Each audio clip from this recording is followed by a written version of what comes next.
The art world, where paintings change hands for fortunes. So, thank you very much. But for every known masterpiece, there may be another still waiting to be discovered. This is it. International art dealer Philip Mould and I have teamed up to hunt for lost works by great artists. We use old-fashioned detective work and state-of-the-art science to get to the truth. Science can enable us to see beyond the human eye. Ta-da! Oh, wow! Every case is packed with surprise and intrigue. Is it, or isn't it a Freud then? But not every painting is quite what it seems. Two artists rather than one. It's a journey that can end in joy. There is enough to support the conclusion that it is by Tom Roberts! Or bitter disappointment. I don't think it's a work by Gauguin. I'm very sorry. In this episode, can we prove this is a work by celebrated British artist William Nicolson? I feel it's a miscarriage of justice. A damning ruling has divided art world opinion. I was really shocked. As far as I was concerned, this painting couldn't possibly be by anyone else. Our investigation takes us to the dark side of the art market. Goodness me, this is an art world chamber of horrors here. Did you ever fake William Nicolson? Yes. We leave no stone unturned. Look at that. Travelling to Canada to try and solve the mystery. We have two paintings, one innocent and one guilty.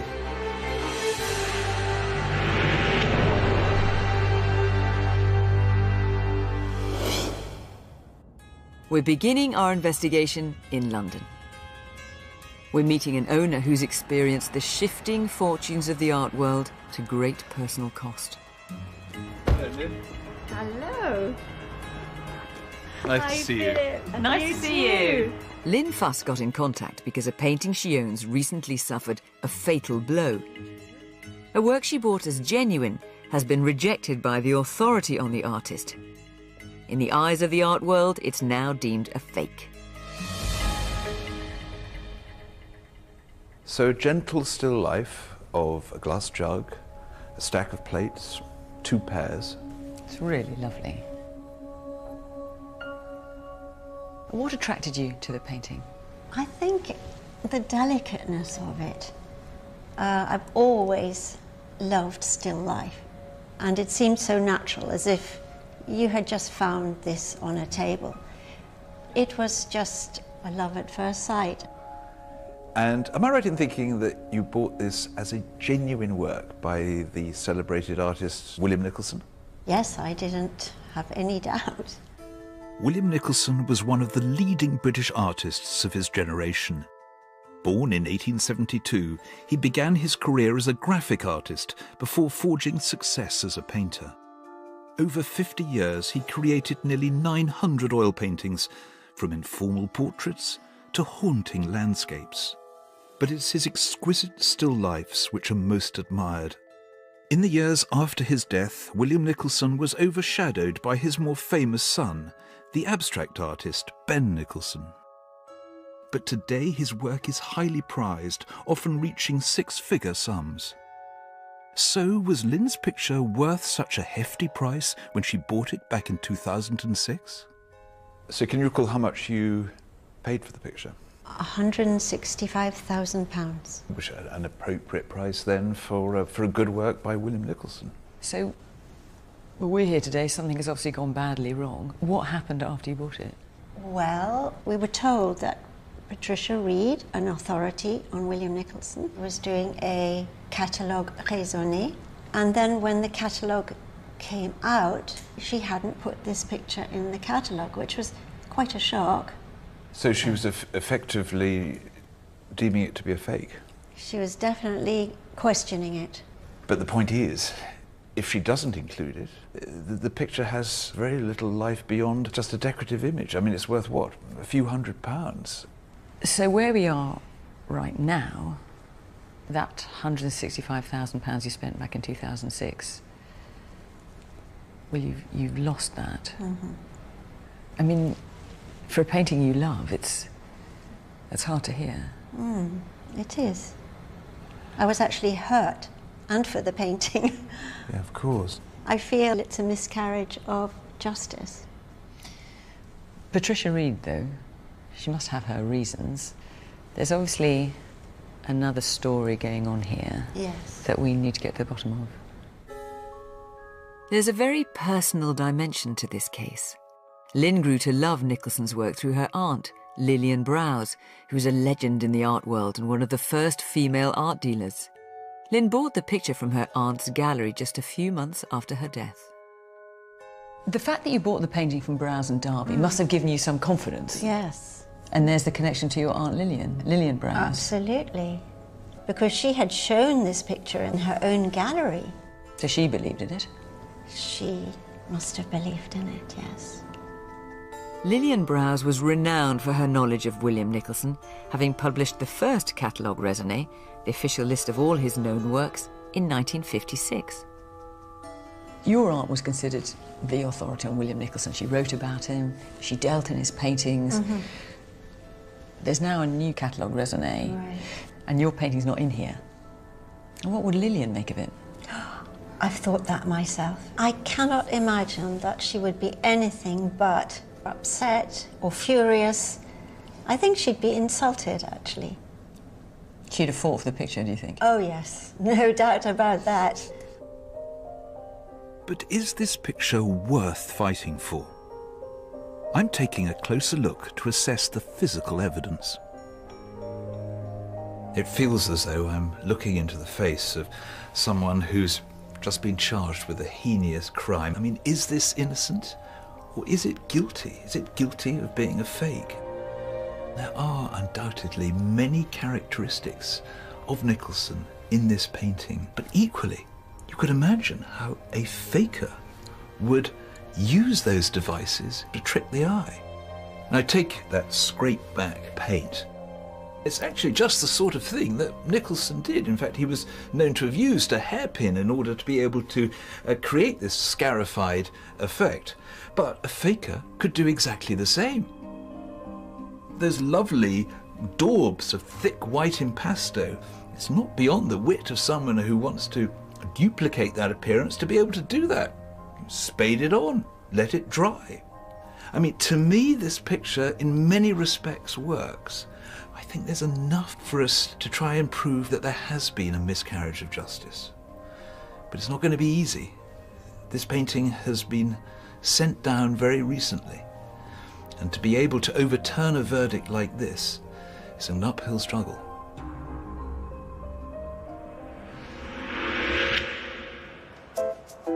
We need to know why Lynn's picture was rejected as a work by Nicholson. So I've come to Mayfair, the heart of London's art market. Lynn's aunt, Lillian Browse, was an art dealer here for over 50 years. Dubbed the Duchess of Cork Street, she was a doyenne of the art world. Her gallery, Browse and Derby, is still open for business, and I'm meeting her former partner, Will Derby, to find out why a painting their gallery sold suffered such a fall from grace. Fiona, that's a picture of Lillian, taken on her 80th birthday. She was quite a woman, wasn't she? She was absolutely formidable. She had terrific authority. She was the queen of William Nicholson, and she was a friend of the artist. Lillian Browse's catalogue was published 60 years ago, and one thing that's troubling me is that Lynn's picture is not listed. So can we be sure that she believed in it? This is Lillian's personal copy of the book, and over the years, as more paintings came to light, she added them in longhand. So she's added these in her handwriting? Yeah. To try and complete the catalogue? Yeah. And if you look here... Glass jug with pile of plates and 2 pears, circa 1936. So this is our painting here? Yeah. It's not another one that sounds like it. This is our painting? No, absolutely. Wow. Well, there it is. Yeah. So you must have been horrified then when Patricia Reed didn't Well, I include was those. shocked. I was really shocked because, as far as I was concerned, this painting couldn't possibly be by anyone else. Did Patricia Reed give you a reason why she wouldn't include it in the catalogue? She didn't like the handle on the jug or the rim of the jug, and she thought the plates were boringly painted, which I find astonishing. I rather like them, actually. And what about provenance? Provenance was another factor. Prior to the early 70s, there's none that we know of. None at all? No. I have to be honest, the lack of provenance prior to the 1970s does bother me. But from that moment onwards, it has impeccable provenance, doesn't it? Yes, yes, absolutely. It's passed through some really reputable London galleries, and we have exhibited this painting twice. First of all in 1983. Yes, I can see it here, the glass jug. And then in 1990 we showed it again. There's no denying, though, that this is a serious body of work by Patricia Reed, isn't it? This isn't something that one can just dismiss. Oh, indeed. It's a very scholarly book, but it's incomplete. In your opinion? In my opinion. I particularly think this is one of his best. I think it's a strong painting. It's a shame Patricia doesn't share your view. Well, she may change her mind, who knows? Could an inauthentic work have been in circulation for 4 decades, passing through some of the most respected art galleries in London? The present authority on Nicholson seems to think so. At Phillips Gallery, we're getting to grips with the challenge ahead. So it's quite clear, talking to Will Darby, that the author of the catalogue raisonné, Patricia Reed, has a fairly lengthy list of problems with Lynn's picture, from the handling of the paint to the depiction of the jug and the plates. And also, she points out that there is a painting in the National Gallery of Canada in Ottawa that has what she calls close and disquieting similarities to Lynn's picture. Yes, it is quite unusual for William Nicolson to repeat his own work. It's not unheard of, but it's unusual.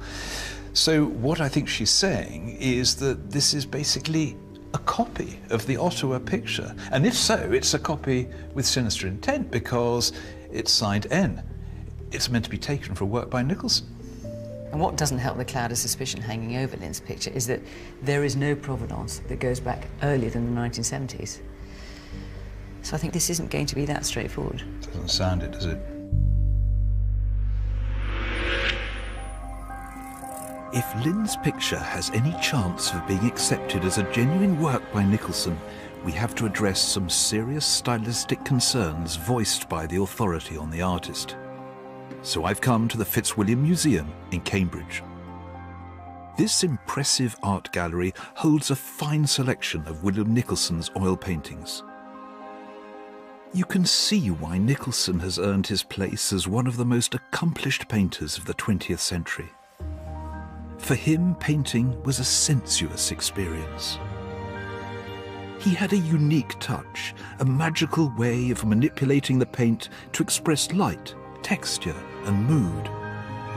I'm keen to see if the brushstrokes in these genuine works are similar to those in Lynn's picture. This is a singularly lovely example of what he can do in still life. It's called Begonias. It was done in 1940 in his bedroom after dinner by lamplight, and the light suffuses the painting. It sort of marinates it in this wonderful hue that brings everything together. You've got that soft, tissuey quality of the petals of the begonias themselves, contrasting with the smooth, milled quality of the notebook next to them. And then there's that bottle reflecting in that fantastic way that he can do everything around him, but you feel also the fragile, brittle quality of the materials. But there's something else at work here, because not only is this a technical genius, this is someone who is a poet as well.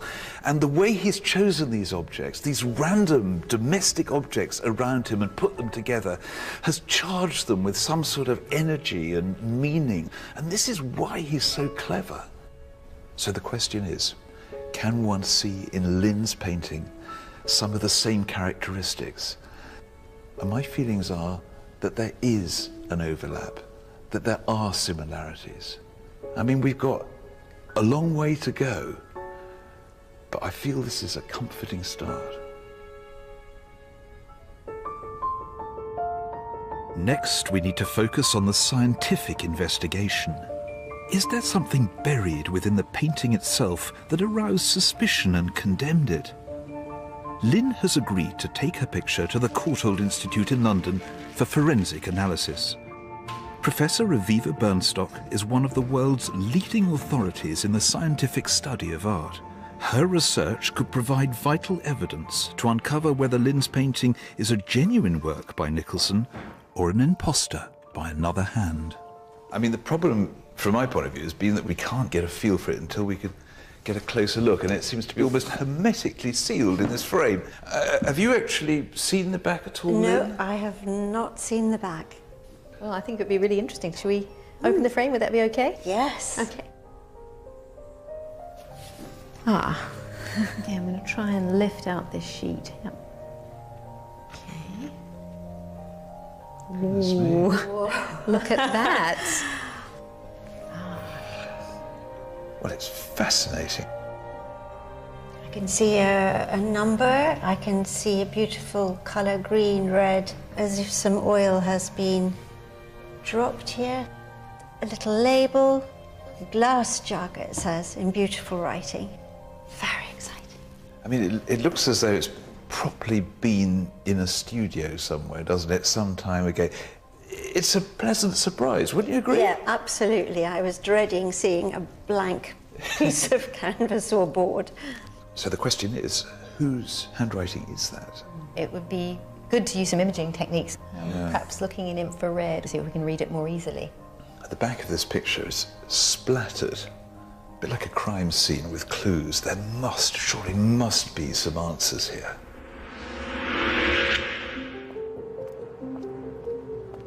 I'm hoping Nicholson's family might be able to shed some light on the authenticity of Lynn's picture.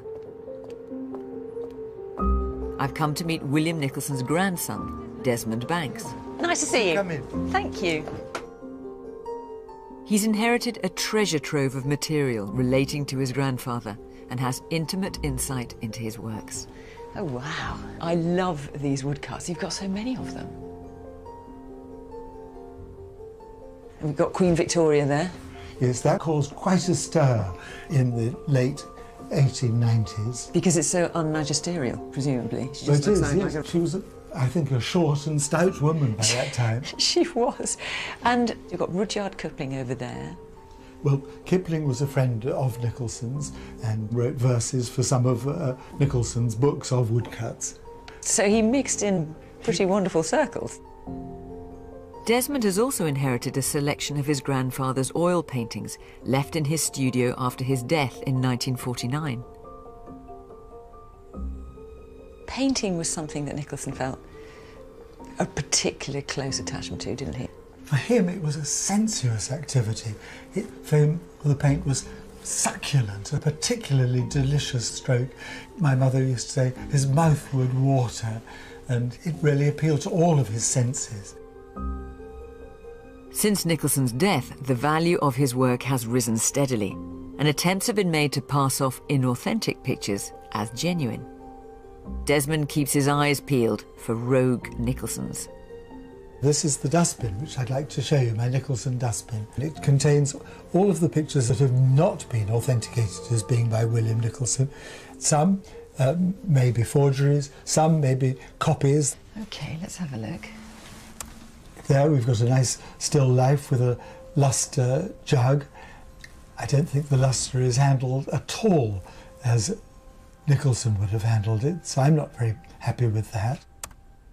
This one here, it vaguely looks like a William Nicholson.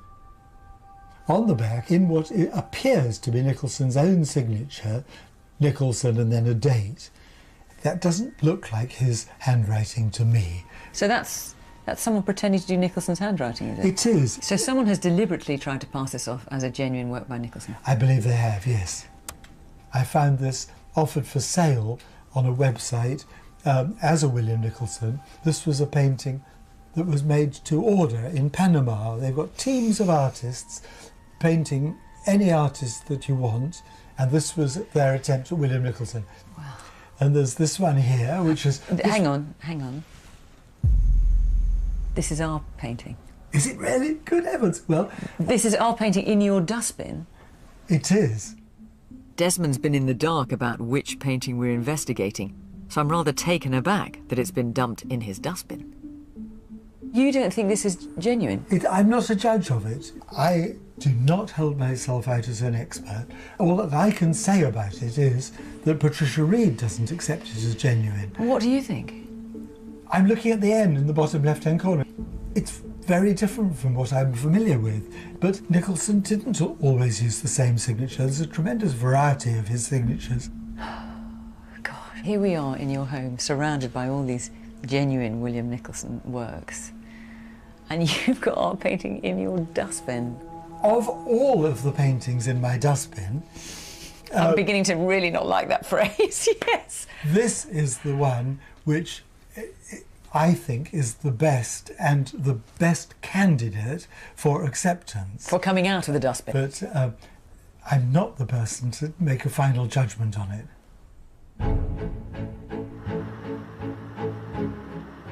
I've hit the road on the trail of a unique piece of evidence that could help our investigation. I've come to Chartwell in Kent, home of Nicholson's most famous friend and pupil, Sir Winston Churchill.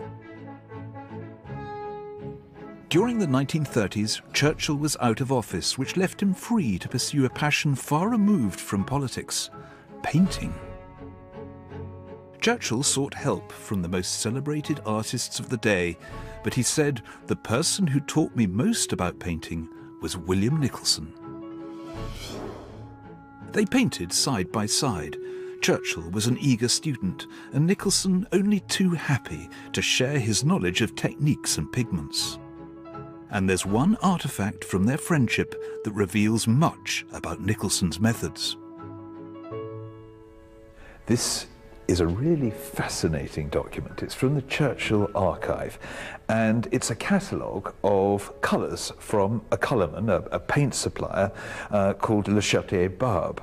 Le Chartier Barbe supplied none other than William Nicolson, Churchill's teacher.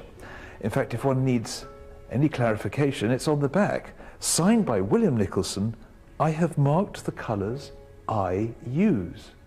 And if you start flicking through the book, he's marked them for Winston. So this is a catalogue, effectively, of William Nicholson's colours also. You can see this, therefore, as William Nicholson's cookery book, the ingredients for his paintings. Can I see the back of that one, to begin with?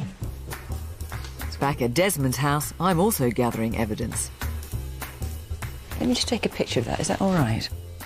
He's agreed to let me have a closer look at his grandfather's paintings to see if I can find any clues that might link these genuine works to Lynn's picture. We're on the detective trail. Can I have a look at that one? Oh, there's lots on the back of here. So Le Chartier Barbe here.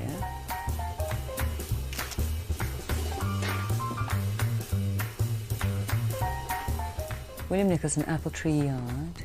That's in his handwriting. Is it? Oh, I'd like to take a picture of that. In an old chest, there are precious relics. Nicholson's old clothes. Oh, I recognise these. Props from his paintings. Here's his painting smock. And look at all the holes. What a tatty thing it was. And digging deeper, we strike gold. Have a look at this. And this is his painting box that he used to take with him. Look at this. Oh my goodness, all his paints are here. That's them. I can't believe he still got this after all these years. I mean, his brush touched these pigments. Did his brush touch the pigments on our painting? Back at the gallery, we're gathering with Lynn to have a closer look at the technical images of the picture. So Lynn, this is an infrared image of the bag, and in the middle of it appears to be the title, Glass Jug. I mean, what intrigues me about this is the handwriting. I thought about comparing that to the writing on the back of some of the known Nicholson paintings owned by his grandson. So here's the writing on one of those pictures. Now, this is definitely William Nicholson's handwriting. Can you see any similarities? Oh, definitely some. The yes. J here on Jug and the J on James's. Yes. I mean, it's not an awful lot to go on, but it doesn't look like a different hand. It looks like it could be similar. Yeah, but I don't want to rain on your parade, which you know I hate doing. Which you love doing. If I'm a faker, the first thing I do is get the handwriting right. Now, if we are going to make a case for this, we've got to find a lot more to compare it with. Of course, but let's not look a gift horse in the mouth. There's loads of writing on the back of this painting. Because this looks like a jottings on a notepad, doesn't it? Well, this is something to look into, isn't it? Yeah. I mean, this is becoming a lot more Agatha Christie than we're used to. Yes.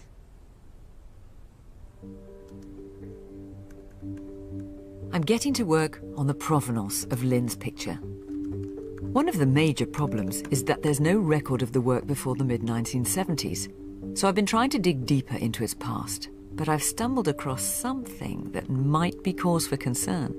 According to Browse and Darby, who sold the painting to Lynn, the painting first appears with the Hanover Gallery, which is another gallery in London. It closed in 1973, but a quick search online shows that its records are kept at the Tate.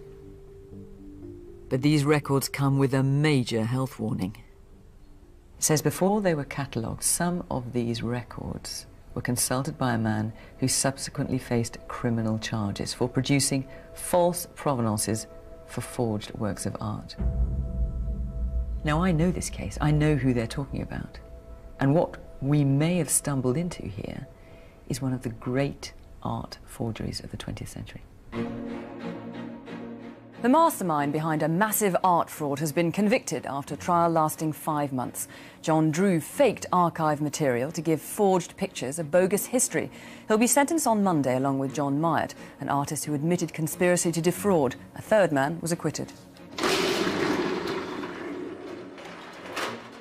This was the crime that rocked the art world.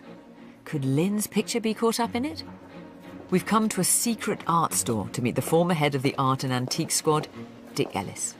He was involved in the arrest of the conman John Drew, who corrupted archives with forged provenance in order to pass off hundreds of fakes painted by his accomplice, John Myatt. Both men were sent down for what Scotland Yard called the biggest art fraud of the 20th century. Goodness me, this is an art world chamber of horrors here. Wow. Well, what is Lowry here? Sutherland, is that? Looks like Graham Sutherland, George Braque. Giacometti. And we've got Ben Nicholson, William's son. Yes, that's a bit close to home. The de Stael is very interesting because it shows John Myatt's technique. He used modern household emulsion mixed with a KY jelly to give it that texture of oil paint. So the paint he'd use on the wall, he'd create these fakes with that? Exactly. But even more audacious in their deception is the back of these fakes. Ah, 2 labels. These are almost cleverer than the front. Look, you've got the Solomon R. Guggenheim Museum, nice sort of, 50s looking text, and then the Willard Gallery. And both of them are slightly crumpled. So this is Drew faking these labels, sticking them on the back? Faking the labels, and I've got here some examples of the other forged provenance that was created for the Myatt paintings. So this is a fake receipt from the Hanover Gallery. Oh, look, paintings by Vuillard, portrait by Giacometti. This is very convincing looking. Got Beaux-Arts Gallery receipts, paintings by Giacometti. We're not going to find any of your gallery receipts in here, are we, Philip? Shame on you. John Drew was brazen in his deception, infiltrating the archives of the big institutions, the Institute of Contemporary Art, the Victoria and Albert Museum, and the Tate Gallery, placing his forged documents among their records to pass off Myatt's fakes. This catalogue, purporting to be from the Hanover Gallery, is a fake Drew produced and swapped with the original catalogue in the National Art Library.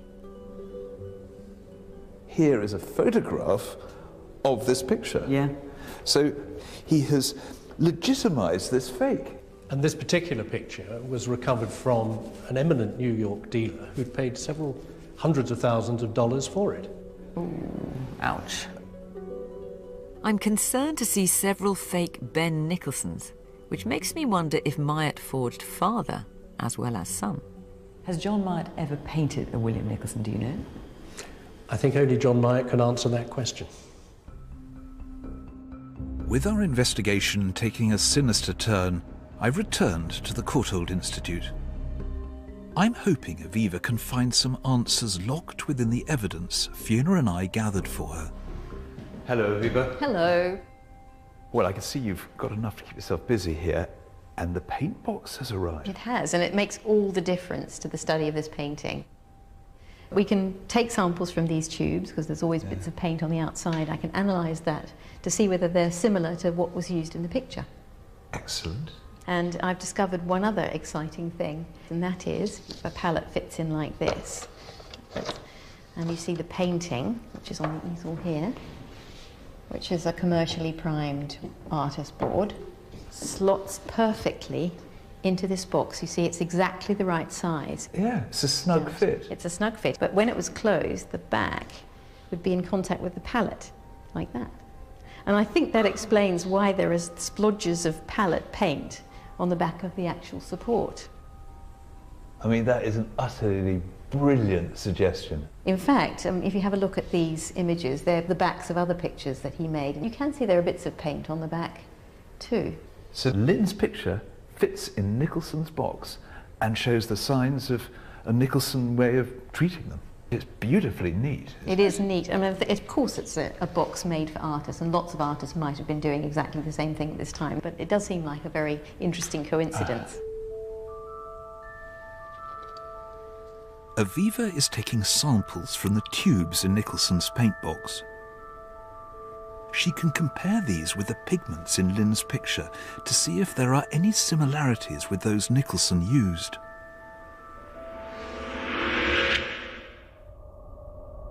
With the origins of Lynn's picture still a mystery, I need to rule out foul play. Could the forger John Myatt have had any hand in this work? Myatt served his time. Today, he's a successful artist in his own right. I've met him before, and he's always refused to reveal where his fake paintings ended up. But this time, I'm hoping he'll spill the beans. Hi, John. Fiona, hello. You have, of course, painted a lot of fakes in the past. Some of them are still out there? Yes. How many would you say? I believe about 120 are unaccounted for. So quite a lot? Quite a lot. And you've never said where they are? No. Why is that? I don't intend to. I think it would, this late in the day, it would just be taking money away from people who have invested funds in an item they thought was completely okay. And for me to come along and say it was by me, I think is, at this point, it is almost immoral. Well, the owner of the painting we're looking at is already out of pocket, to the tune of some £165,000. So I have to ask you, did you ever fake any paintings by William Nicolson? Yes. How many? One.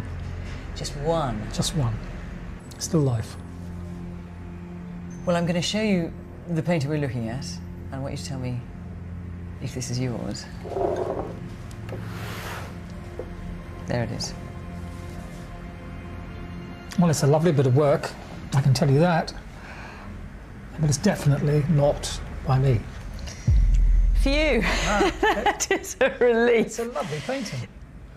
You can tell by looking at this that it is of considerable age. I mean, it's not something that's been done in the last 10 minutes. Do you remember the painting that you did? Yes, I do actually. See, I'm going to start giving away things about the painting that I did paint. Well, all I want to know... Mine was a ceramic jug. But this is not yours? That is absolutely, definitely, knife, fork, spoon and mug. It is not by me. Well, Lynn, who owns this painting, will be very pleased to hear that.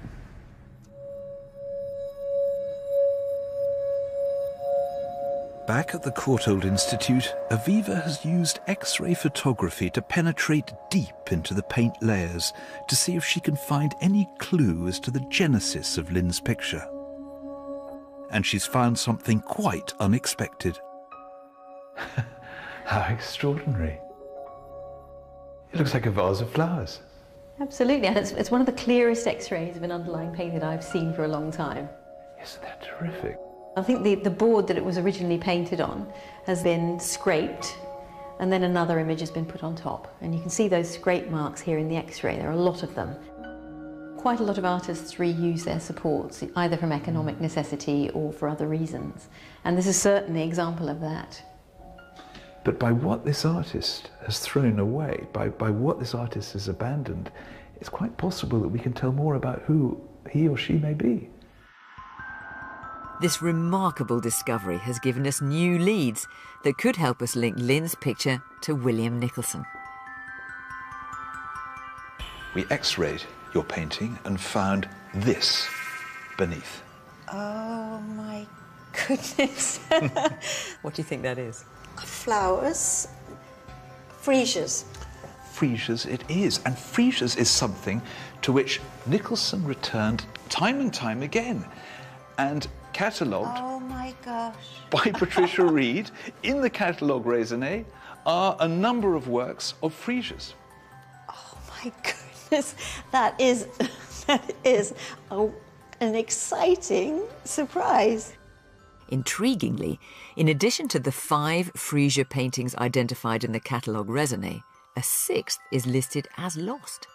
We know Nicholson painted it because it's mentioned in a letter to Countess Spencer, the grandmother of Princess Diana, while he was making plans to paint a family portrait. Here's the letter, dated 1930. And he's apologising for not being able to come along that weekend. He says, "May I come next weekend?" But the best line is at the end. He says, "I am finishing the freesias." Now the question is that the image that lies beneath your picture? Goodness. Could it be yours? Yes, it could. So what we might do is solve 2 mysteries at once here. Is your painting by William Nicolson? And is the painting underneath the lost William Nicolson of freesias? That is incredible, I have to say. I would never, ever thought you'd got something like that to bring me.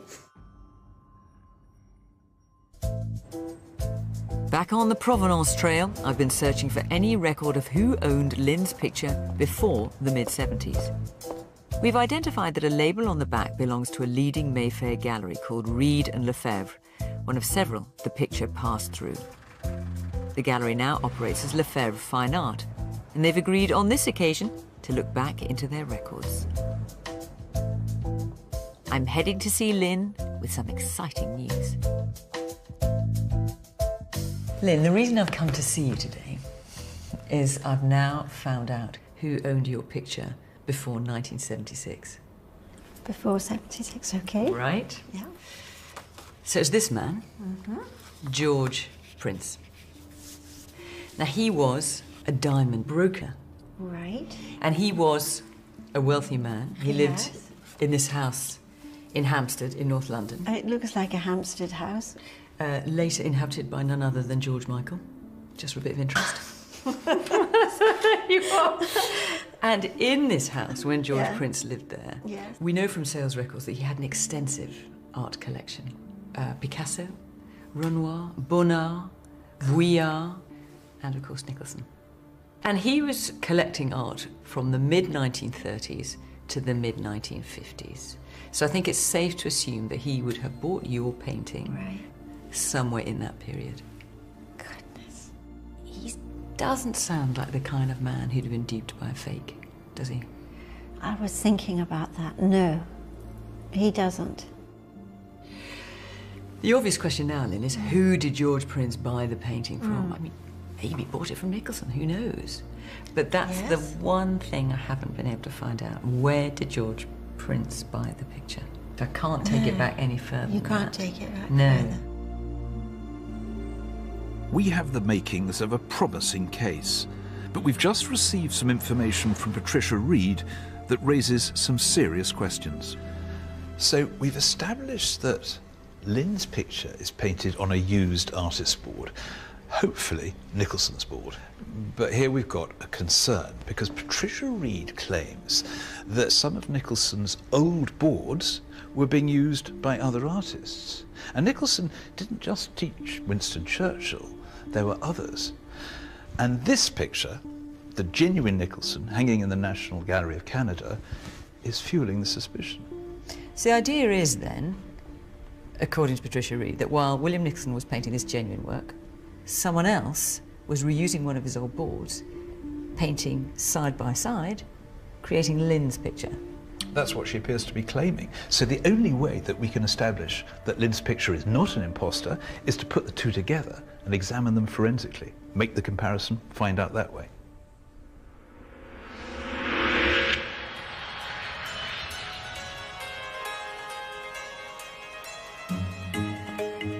Aviva and I have flown across the pond to Ottawa.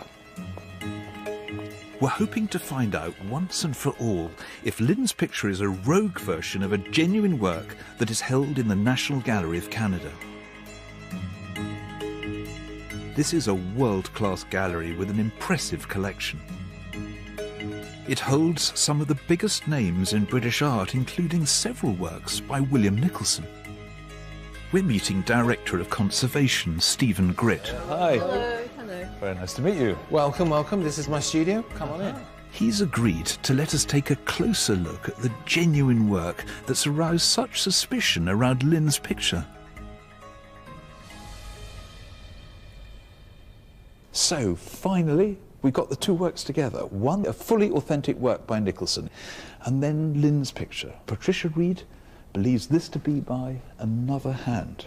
I mean, at first glance, they're very similar, aren't they? But yours, Stephen, is more abstract, both in the colours and also the lines.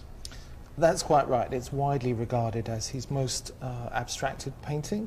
He's really flattening the space.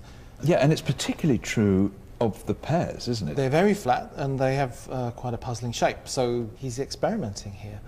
Although you're absolutely right, this is more abstract than this version, there are some quite close similarities that really stand out. It's really the way that the shadows have been done. The background is drawn over in both cases in an identical way. And then there's also the application of this white impasto, which is very specific and very textured in exactly the same way in both pictures. That's quite striking. It sort of looks almost sculptural, doesn't it?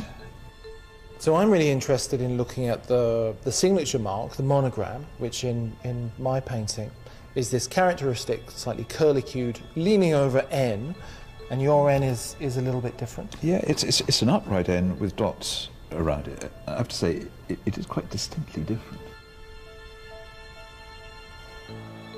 These differences in signature could be cause for concern. So back in London, Lynn and I are heading to the Tate archives. Handwriting analyst Adam Brand has been studying the collection of Nicholson's letters held here, as well as the monograms on his works. So Adam, let's start with the N on the front. Right. What have you been able to make of that? The thing that's interesting about this is it's got an up and a down and an up, and it looks as if a little extra leg has been added. If you look at the other N's, they tend to have quite a lot of fluency. Do you see that? Yes. Do you see also that they tend to have more of a right slant?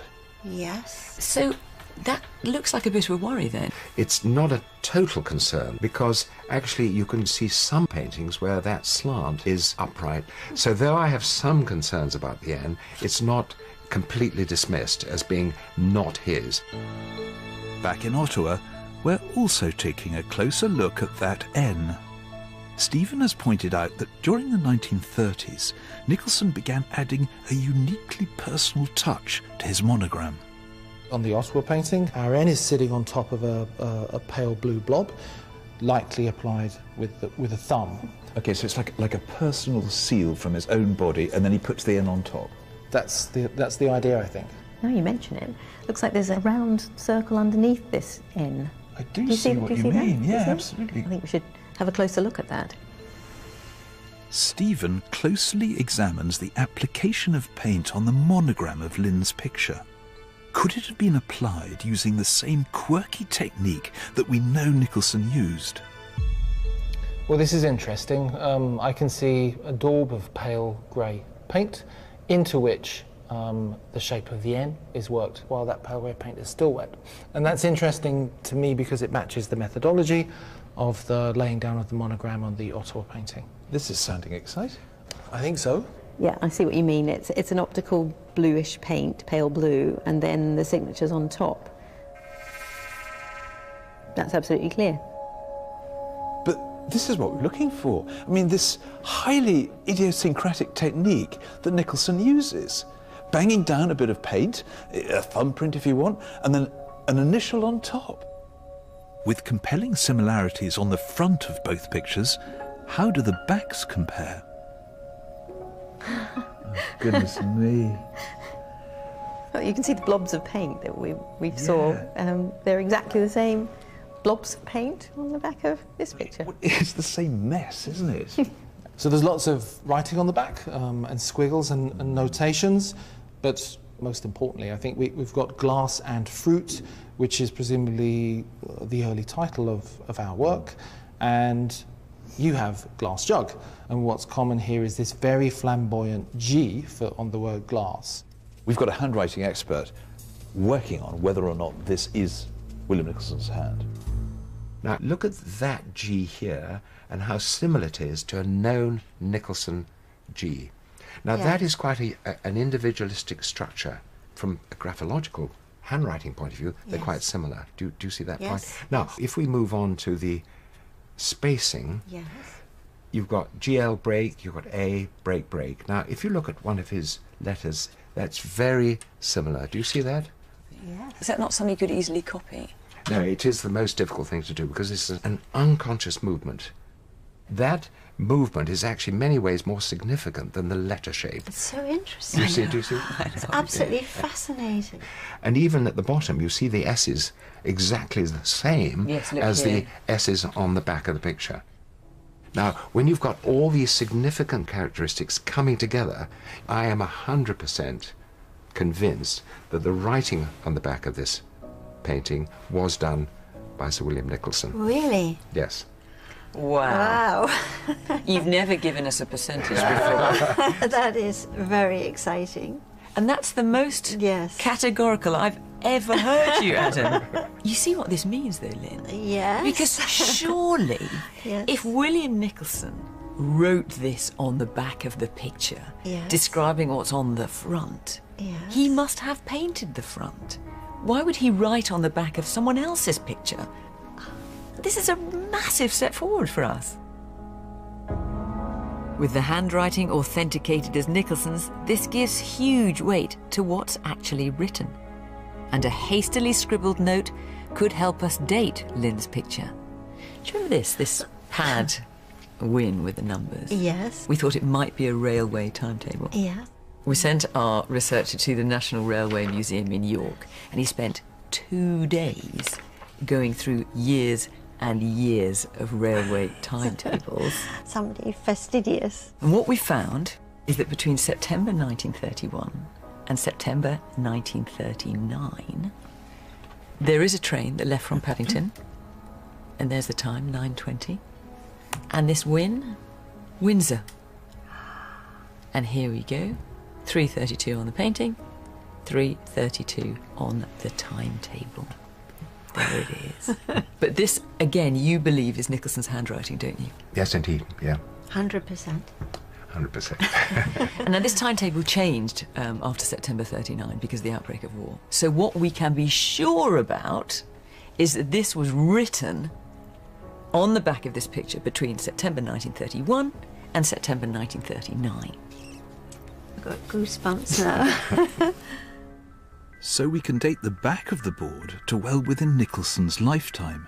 In fact, to the same period as he painted the Ottawa picture, which is dated to around 1938. But handwriting alone won't be enough to prove the authenticity of Lynn's picture. It's what's on the front that matters most. We need to compare the pigments used to paint the genuine Nicholson with those in Lynn's picture. Scientists at the Canadian Conservation Institute, a leading art research facility, have agreed to conduct rigorous analysis. Minute paint samples, 1,000th the size of a grain of sand, are run through a series of analytical processes which can identify the precise chemical properties of the pigments. The results can be compared with Aviva's analysis of Lynn's picture. If the materials are wildly different, then it's much less likely to be the work of Nicholson. Back at Stephen's studio, The results are coming in. Well, as it stands, we have two pictures, one of them innocent, the other guilty. Now, have you discovered anything that might help Lynn's picture? Well, I'll show you. Here we are. Goodness me, I mean, it's a row of yeses, a glowing school report. What this shows is that there are a number of pigments that were used in common for both pictures. So every one of those pigments that you have found in the Ottawa picture, you found in Lynn's. That's right. And I've also found that the pigments in both pictures are closely similar to the tubes of paint in Nicholson's paint box. Although it's possible to argue that manufactured pigments can be used by anyone, there are such close similarities for so many pigments used here that it would seem unlikely. But beyond that, the technique used for the pictures is closely similar too. The way the paint's actually applied really is so specific and so similar that it would be very, very hard to imitate that, in my opinion. What do you think, Stephen? I think the results are really good and really clear, and there are so many compelling similarities that the inescapable conclusion really is that the Ottawa painting's by Nicholson and Lynn's painting is by Nicholson. So the only way that Lynn's painting could not be by Nicholson is if someone had got hold of one of Nicholson's old artist boards, had done the same subject using exactly the same paints, exactly the same pigments, and then got Nicholson to inscribe it on the back, glass jug. I mean, what are the chances of this? Back in London, we've sent our dossier of evidence to the author of the catalogue raisonné, and we're waiting for a decision. I think our evidence is really strong. I mean, just think what we've got. A handwriting expert who believes 100% that the writing on the back is by William Nicolson, including those words, glass jug. And then thanks to old train timetables, we can date some of that writing between 1931 and 1939, which is the right period for our picture. As for the provenance, we've taken it further back from the mid-1970s to George Prince, diamond broker, serious art collector. What we haven't done, though, is take it further back still to William Nicolson himself. So that is a gap, and that's a worry. This has to be one of the most convincing technical investigations that we've done on a picture. We know that beneath the surface lies a painting of freesias. We know that Nicholson painted freesias. We know that the paint is the same as that that's found in his paint box, and also in the genuine work at Ottawa. Now surely we have done enough to erase the stain on this painting. Patricia Reed declined our invitation to deliver the verdict in person, so she sent her decision by letter. Lynn is on her way to the gallery, and we're all about to discover whether or not her painting has been accepted as a genuine work by William Nicolson. Hello. Hello, Lynn. Hi, Lynn. How are you doing? A little bit anxious today. I can see that. Yeah. Well, I mean, we're pretty anxious as well, to be honest. Definitely. So as it stands, your painting, which you bought for £165,000, is not accepted as a William Nicolson, and you may well have lost that money. I mean, just remind us what's at stake, Philip. Well, if we could re-establish this as an authentic work by William Nicolson, it would be a great gain for art history, and the price consequence of that would be that, well, it would be worth what you paid for it and some. It could be worth a couple of £100,000. But as a non-Nicholson, you know, a few hundred, isn't it?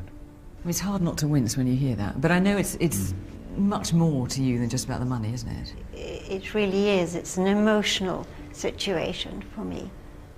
I feel for the picture. It was a painter I was introduced to by Lillian. You know, it's been through her gallery. Because Aunt Lillian absolutely believed this was a William Nicolson. Oh my gosh, yes. So it's justice for her as well, isn't it? Yes, absolutely, yes. Well, this is the moment when we'll find out if your painting will go into the catalogue raisonné or not. And we don't know what's in here, no more than you do. Open it up quickly. You ready? Come on then.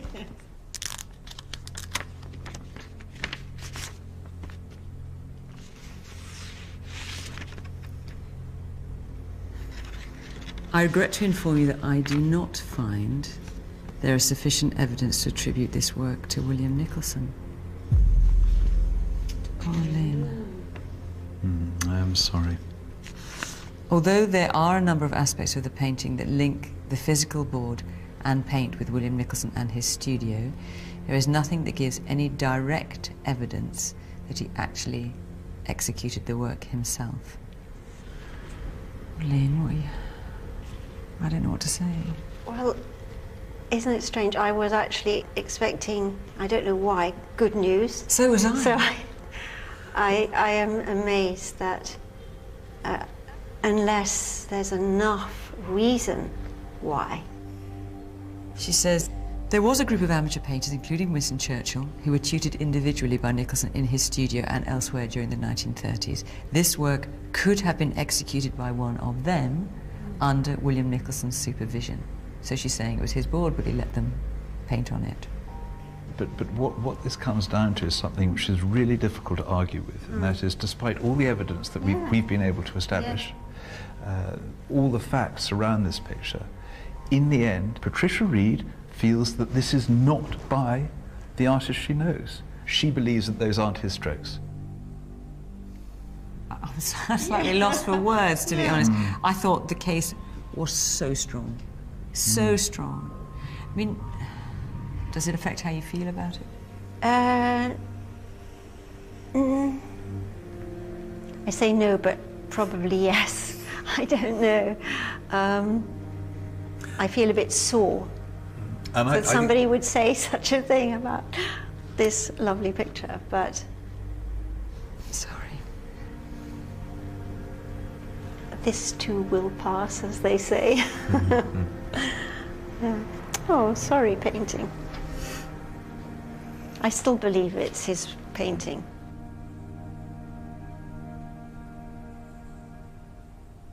I'm shocked. I'm genuinely shocked by that verdict.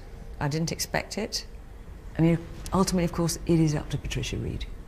If the expert in question feels that it's not by that artist, if visually they don't respond to it, then evidence and intricate argument can just be rebuffed. And this is what's happened.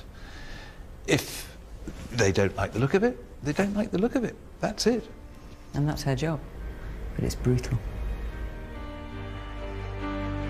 If you think you have an undiscovered masterpiece or other precious object, contact us at bbc.co.uk/fakeorfortune.